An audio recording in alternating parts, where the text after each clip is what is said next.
Good morning friends, English solution classes में आपका स्वागत है। तो हमने पढ़ा था टेंस के बारे में कि टेंस कितने प्रकार के होते हैं और किस प्रकार से सेंटेंस हैं उनसे बनते हैं। और मैंने जब वीडियो स्टार्ट की थी तो उसके फर्स्ट में बताया था कि किस प्रकार से टेंस जो हैं वो आगे की जब क्लासेस चलेंगी उसकी बैकबोन होती हैं, कि किस प्रकार से इनका यूज करते हुए आगे की क्लासेस है वो चलती हैं। तो आज हम उन्हीं आगे की क्लासेस में जो नेक्स्ट हमारा जो चैप्टर होगा वह हम लेने जा रहे हैं एक्टिव पैसिव का। तो हमारा जो नेक्स्ट चैप्टर है वो है एक्टिव पैसिव। एक्टिव पैसिव का अब एक्चुअल में एक्टिव पैसिव होते क्या हैं, कि एक्टिव और पैसिव है वो होते क्या हैं, कि बहुत सी बार सुना है कि सर ये एक्टिव सेंटेंस है, ये पैसिव सेंटेंस है, ये पैसिव है। तो इनका मतलब क्या होता है? सीधा सिंपल है। एक्टिव हिंदी में यदि हम अर्थ निकालें तो एक्टिव मतलब सक्रिय और पैसिव मतलब निष्क्रिय। एक्टिव सक्रिय, पैसिव निष्क्रिय, यह तो एक इसका एक सिंपल साधारण सा फॉर्मूला हो गया, यानी बताने का तरीका, हिंदी अर्थ हो गया। लेकिन एक्चुअल में होता क्या है? एक्टिव जो सेंटेंस होता है उसमें क्या होता है कि सब्जेक्ट जो होता है वह प्रधान होता है। सब्जेक्ट प्रधान होता है, कहने का मतलब है कि एक्टिव जो स्ट्रक्चर होगा उसमें सब्जेक्ट को पहले रखेंगे, यानी कि एक्टिव का जो स्ट्रक्चर होगा वह होगा subject plus verb plus object. ये तीन चीजें आएंगी एक्टिव में, सब्जेक्ट आएगा, वर्ब आएगा और ऑब्जेक्ट आएगा। लेकिन जब पैसिव जब हम बनाते हैं, पैसिव जो होगा उसमें क्या होता है कि उसमें ऑब्जेक्ट प्रधान होता है। ऑब्जेक्ट प्रधान होता है, यानी कि इसका जो स्ट्रक्चर बनेगा वह बनेगा object plus helping verb plus verb की थर्ड फॉर्म बाई और फिर आप इसको रखोगे सब्जेक्ट। यह पैसिव का स्ट्रक्चर बनेगा। यानी एक्टिव के स्ट्रक्चर में subject verb object, object helping verb V3 by और सब्जेक्ट, ये पैसिव का स्ट्रक्चर होगा। अब जान लीजिएगा एक बात कि देखिएगा जब एक्टिव जब हम स्ट्रक्चर बनाते हैं सब्जेक्ट वर्ब और ऑब्जेक्ट, तो इसमें एक चीज हमेशा ध्यान रखना, एक्टिव सेंटेंस। अब मैंने देखो कि यहाँ पर वी ही क्यों लिखा, जैसे कि V1 V2 V3 ये नहीं लिखा है। क्यों नहीं लिखा है? मैंने एक सिंपल जो सेंटेंस है उसको लिया है। तो देखिएगा जब मैंने टेंस बताए थे तो मैंने बताया था कि दो ऐसे टेंस होते हैं जिनमें हेल्पिंग वर्ब का यूज नहीं होता। तो दो ऐसे टेंस होते हैं जिनमें हेल्पिंग वर्ब का यूज नहीं होता, यानी टेंस के ऐसे दो सेंटेंस होते हैं, यानी कि प्रेजेंट सिंपल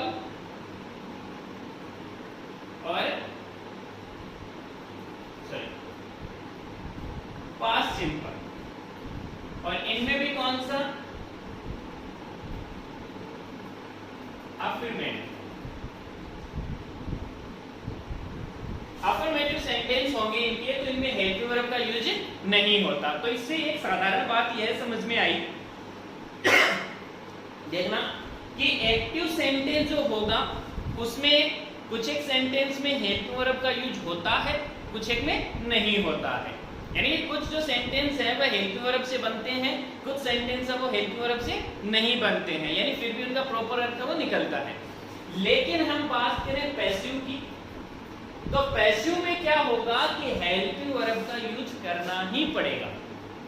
हेल्पिंग वर्ब का यूज है वो करना ही पड़ेगा, कि मतलब कि चाहे कैसा भी सेंटेंस हो, भले ही वह आपका सिंपल हो, एफर्मेटिव हो, इंटरोगेटिव हो, नेगेटिव हो, कैसा भी हो, पैसिव बनाते समय हेल्पिंग वर्ब का यूज है वो करना ही पड़ेगा। अब ये हेल्पिंग वर्ब है वो टेंस के अकॉर्डिंग आती जाएंगे, जो कि आगे की क्लास में आपको पता चलेंगी। अब देखना एक और मुख्य बात है कि मैं जब बाई लगा देते हैं, बाई लगा देते हैं तो उसके बाद में आप जब सब्जेक्ट रखते हो तो उसका ऑब्जेक्टिव केस रखोगे। बाई के बाद में जब सब्जेक्ट रखते हो तो सब्जेक्ट का ऑब्जेक्टिव केस रखोगे। इसका मुख्य कारण क्या है? इसका मुख्य कारण यह है कि जब प्रीपोजिशन के बाद में कोई भी प्रोनाउन आता है तो वह ऑब्जेक्टिव केस में आएगा, वह ऑब्जेक्टिव केस में आएगा। एग्जांपल बता देता हूं, जैसे कि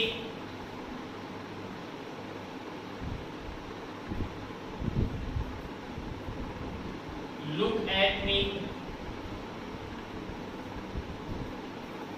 I am waiting for him, I am waiting for him. देखना एट क्या है, प्रीपोजिशन है, फॉर क्या है, प्रीपोजिशन है, मी क्या है, ऑब्जेक्टिव केस है, हिम क्या है, ऑब्जेक्टिव केस। तो यही समझ में कि बाई के बाद में बाई भी क्या है, एक प्रीपोजिशन है, जिसके कारण से जब हम सब्जेक्ट रखते हैं तो वह जो होगा वह ऑब्जेक्टिव केस में आएगा। अब सब्जेक्ट का ऑब्जेक्टिव जो होते हैं वो किस सेंटेंस के कौन से होते हैं, तो ये बात हमेशा ध्यान रखना कि पैसिव स्ट्रक्चर जो होगा उसमें हेड टू वर्ब आएगी और दूसरा जो है V3 आएगा, हमेशा वर्ब की थर्ड फॉर्म आएगी, ये याद रखना, यानी पास्ट पार्टिसिपल। अब कुछ सब्जेक्टिव और ऑब्जेक्टिव जान लें कि किस प्रकार से सब्जेक्टिव और ऑब्जेक्टिव होगा।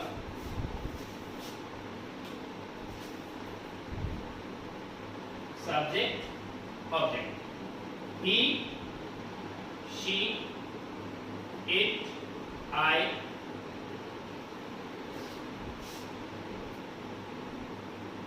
दे, वी,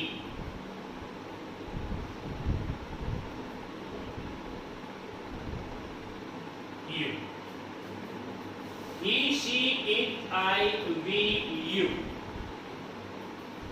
ही किस में बदलता है, हिम में। ही का ऑब्जेक्टिव क्या होता है, हिम होता है। शी का ऑब्जेक्टिव क्या होता है, हर होता है। इट चेंज नहीं होता। आई का होता है मी, दे का होता है देम, वी का होता है अस और यू होता है यू में ही रहता है। यू जो होता है वो यू में ही रहता है। अब देखना कि ये इसके ऑब्जेक्टिव और सब्जेक्टिव केस होते हैं कि जब आपका सब्जेक्ट ही है तो पैसिव बनाते समय आप बाई के बाद में सब्जेक्ट को ऑब्जेक्ट बनाते हैं तो हिम रख दोगे। शी है हर रख दो, आई है मी लगा दो, दे है देम लगा दो, वी है अस लगा दो। यानी कहने का मतलब है कि यह ऑब्जेक्टिव केस है उसमें आएगी। यानी यह है आपको थोड़ा सा सिंपली याद होना चाहिए कि ही का ऑब्जेक्टिव क्या होता है, शी का क्या होता है। तो ये थोड़ा सा ध्यान से देख लें, इनको नोट डाउन कर लें और जो इसको याद रखें, ठीक है। तो चलिए हम चलते हैं स्टेप बाय स्टेप, इसको करते हैं टेंस के अकॉर्डिंग। टेंस के अकॉर्डिंग स्टेप बाय स्टेप है, हम इसको जानते हैं किस प्रकार से एक्टिव पैसिव बनता है। तो सबसे पहले हम ले लेते हैं प्रेजेंट सिंपल और अफर्मेटिव। प्रेजेंट सिंपल और अफर्मेटिव। अब देखिएगा प्रेजेंट सिंपल, मैंने टेंस बताए थे, प्रेजेंट सिंपल का स्ट्रक्चर बताया था। अब देखना वो स्ट्रक्चर यहाँ काम आएंगे आपको। जो मैंने टेंस बताए थे उनके जो स्ट्रक्चर होंगे वो यहाँ काम आएंगे आपको कि जो एक्टिव स्ट्रक्चर है वो है, क्या बताया था प्रेजेंट सिंपल का एक्टिव स्ट्रक्चर मैंने बताया था अफर्मेटिव में subject plus V1 plus object, subject plus V1 plus object. ये आपका जो अफर्मेटिव का प्रेजेंट सिंपल का अफर्मेटिव का एक्टिव स्ट्रक्चर है। अब चलिएगा पैसिव बना लेते हैं, पैसिव का भी स्ट्रक्चर इसका लिख देते हैं। तो पैसिव स्ट्रक्चर इसका क्या होगा,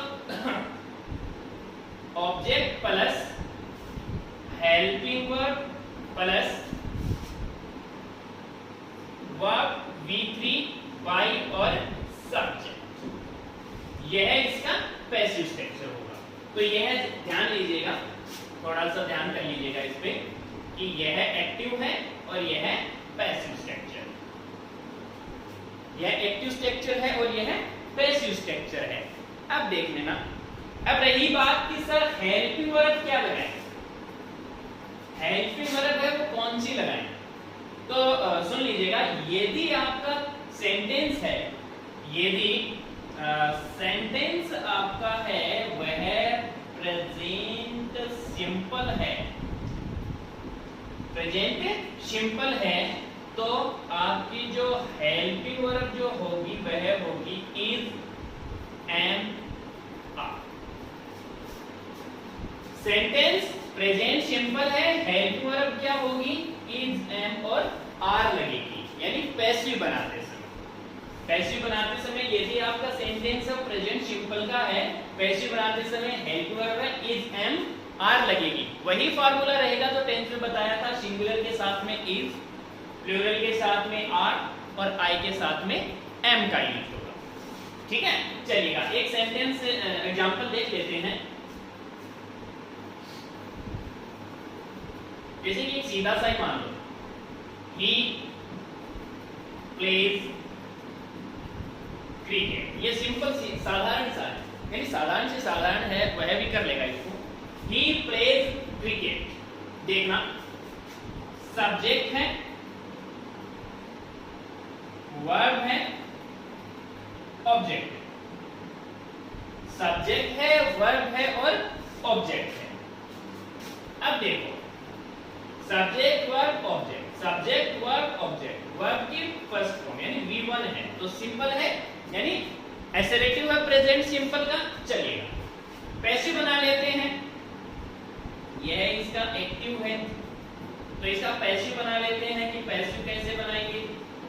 तो भैया फार्मूले को फॉलो करते रहो, यह जो स्ट्रक्चर है उसको फॉलो करते रहो, बन जाएगा। ऑब्जेक्ट को पहले रख दो, ऑब्जेक्ट क्या था अपना, क्रिकेट था, तो क्या रख दिया, cricket.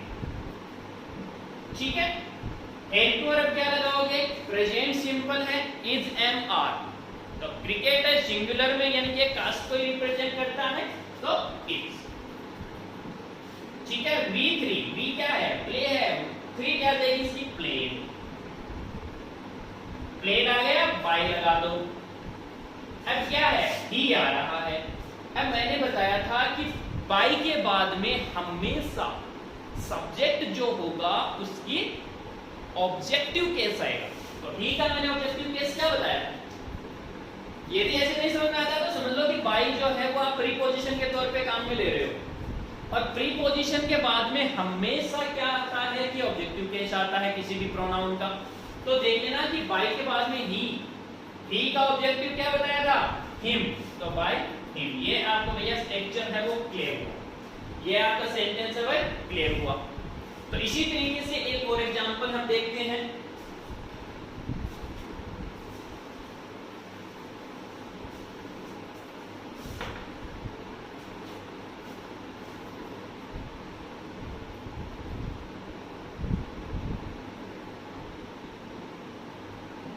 I beat him, I beat him। चलिए I आ रहा है सब्जेक्ट, beat V1 आ गए, him यानी ऑब्जेक्ट आ गए, तो सेंटेंस कौन सा होगा, प्रेजेंट सिंपल अफर्मेटिव।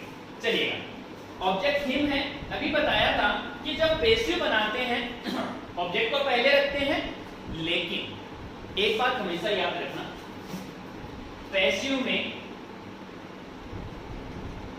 पैसिव जब होगा तो ऑब्जेक्ट जो है वह सब्जेक्ट बनेगा और सब्जेक्ट जो है वह ऑब्जेक्ट बनेगा। ऑब्जेक्ट जो है वह सब्जेक्टिव केस में आएगा और सब्जेक्ट है वो ऑब्जेक्टिव केस में आएगा, ये याद रखना। ऑब्जेक्ट है सब्जेक्टिव केस में, सब्जेक्ट है ऑब्जेक्टिव केस में। तो ऑब्जेक्ट हमारा क्या था, हिम। पैसिव बनाते समय इसको सब्जेक्टिव केस में ले आओ, पैसिव बनाते समय इसको किस में ले आओ, सब्जेक्टिव केस में ले आओ। तो सब्जेक्टिव केस में हिम का सब्जेक्ट यानी कि हिम है वो किसका है, किसका ऑब्जेक्टिव है, अभी बताया था ही का, तो यहां पर क्या आ जाएगा, ही।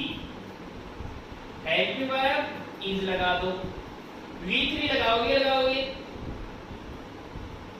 बीटन बाई लगा दिया, बाई एक प्रीपोजिशन है तो प्रोनाउन है वह किस में आएगा, ऑब्जेक्टिव केस में आएगा। या फिर पैसिव स्ट्रक्चर से देख लो तो हमारा सब्जेक्ट है उसको क्या बनाना है, ऑब्जेक्ट बनाना है। तो आई का ऑब्जेक्टिव क्या बताया था, मी।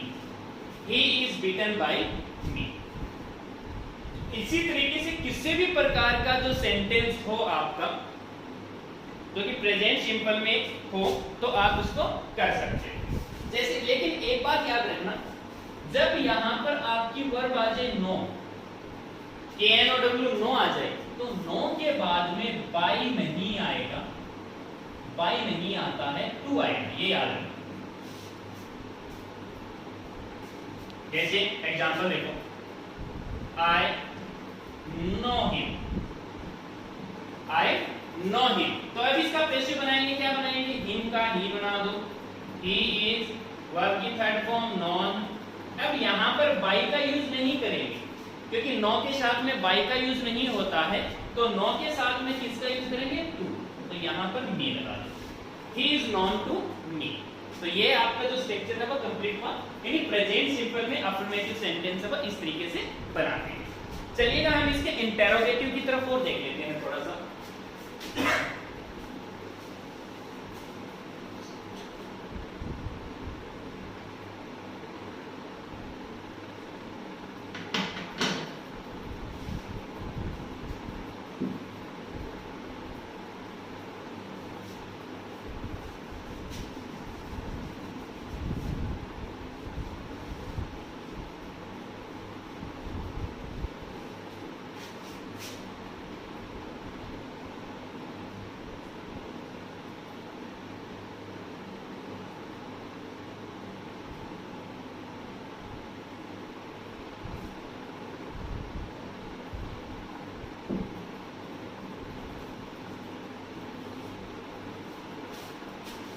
चलिए इसके नीचे से देख लीजिए, ये थोड़ा सा खराब हो गया है, देख लीजिएगा। हाँ, तो एक्टिव है यानी अफर्मेटिव है कर करके अब हम किसके बारे में जानेंगे, इंटेरोगेटिव, इंटेरोगेटिव के बारे में। इंटेरोगेटिव मैंने बताया था कितने प्रकार के होते हैं, दो, स्टार्ट विद हेल्पिंग वर्ब और start with double verb, start with helping verb और डबल वर्ब। तो जब इंटेरोगेटिव बनाते समय यदि आपका एक्टिव सेंटेंस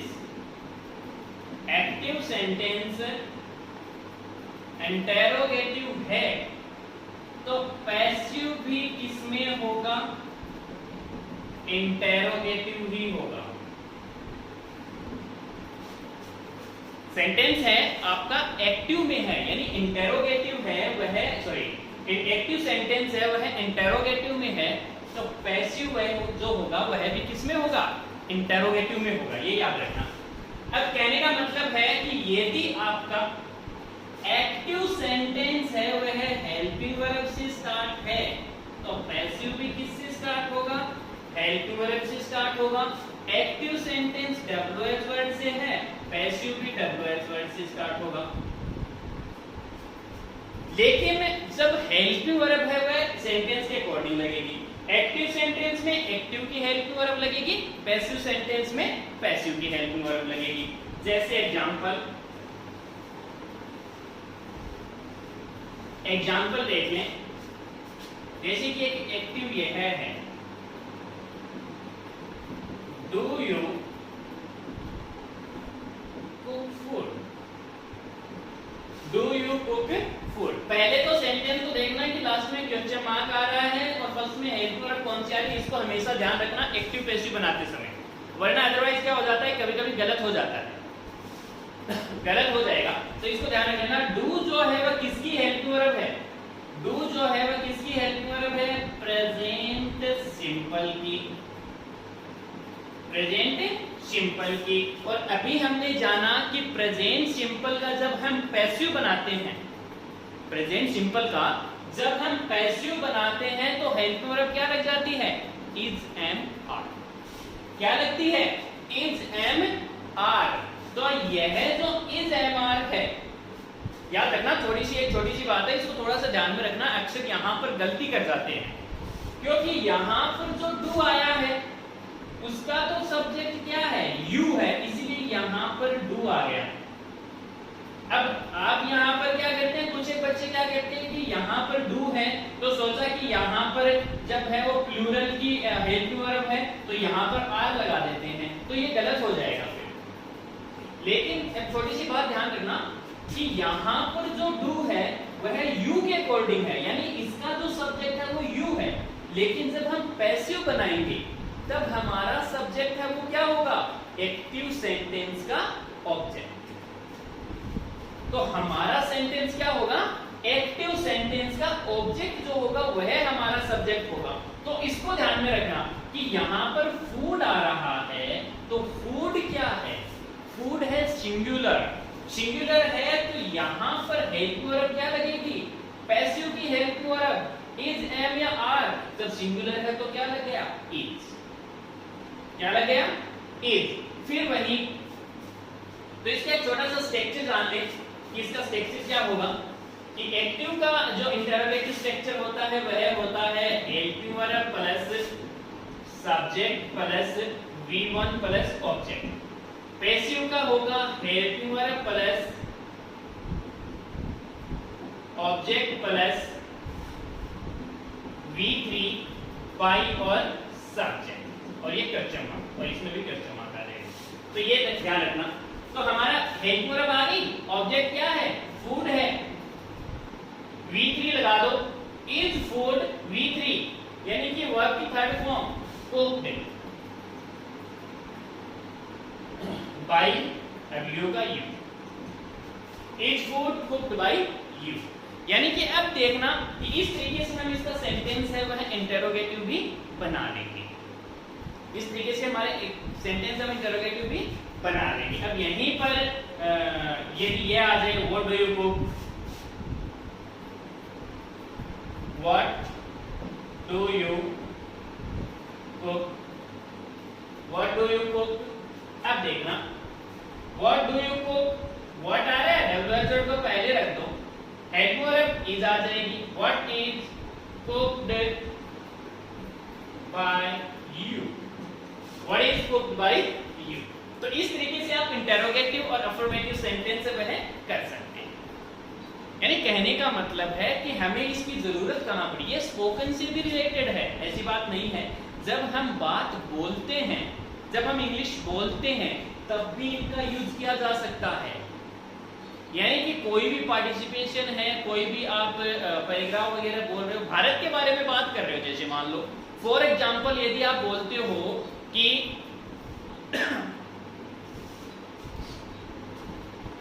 लोग, भारत में लोग दिवाली मनाते हैं, भारत में लोग दिवाली मनाते हैं, यानी people celebrate Diwali in India, people celebrate Diwali in India, इतना सेंटेंस है। अब देखना कि जहां पर हमें यह पता करना हो, जहां पर हमें सिर्फ इतना ही करना हो कि हमें जो फोकस है वह हमारा ऑब्जेक्ट की तरफ ही जाना चाहिए।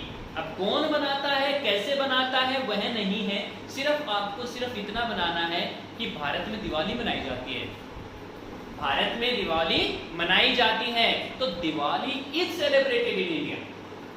यहां पर पैसिव का यूज कर सकते हो आप, जहां पर आप सब्जेक्ट को प्रायोरिटी नहीं देना चाहते हो कि लोग मनाते हैं, कौन बनाता है, कैसे बनाते हैं, इसको प्रायोरिटी नहीं देना चाहते हो, तब वहां पर पैसिव का यूज है वो किया जाता है। तो यह है हमारा जो स्ट्रक्चर था एक्टिव पैसिव का, प्रेजेंट सिंपल का, किस प्रकार से इंटरोगेटिव और नेगेटिव हुआ। तो कल हम पढ़ेंगे प्रेजेंट कंटिन्यूअस के बारे में, प्रेजेंट कंटिन्यूअस के बारे में कि प्रेजेंट कंटिन्यूअस का है वो किस तरीके से होता है। तो यह जो चैप्टर है एक्टिव पैसिव का थोड़ा बड़ा है, तो इसको लेकिन धीरे धीरे हम ध्यान से करेंगे ताकि आपको समझ में आता रहे। यहाँ तक आपको यदि क्लियर हो चुका है तो आप मुझे कमेंट में जरूर बताएं। यानी कमेंट है वो बहुत कम आते हैं कि ऐसा लगता है कि जैसे आप वीडियो को है वो देख ही नहीं रहे हो, तो देखो इसको, कुछ ना कुछ आपको हासिल होगा। ऐसी बात नहीं है कि बहुत से तो ऐसे सब्सक्राइबर होंगे जिनको ये आता होगा, लेकिन फिर भी आपका रिवीजन हो जाएगा। कुछ गलतियां हैं वह यदि आप कर रहे हो तो वह कर सकते हो, या फिर कुछ आपको क्यूरियोसिटी है जानने की तो वह जान सकते हो, तो वह भी जान सकते हो। तो मेरे को कमेंट में जरूर बताएं कि, या फिर सेंटेंस कुछ ऐसे लिख कर बताएं कि इसका सर इसका क्या होगा, कैसे होगा, ताकि आपकी दिलचस्पी है वो इसमें बनी रहे। तो ये हमारा एक्टिव पैसिव का, प्रेजेंट सिंपल का, इंटरोगेटिव और अफर्मेटिव हमने किया। कल हम पढ़ेंगे प्रेजेंट कंटिन्यूअस के बारे में। तब तक के लिए धन्यवाद।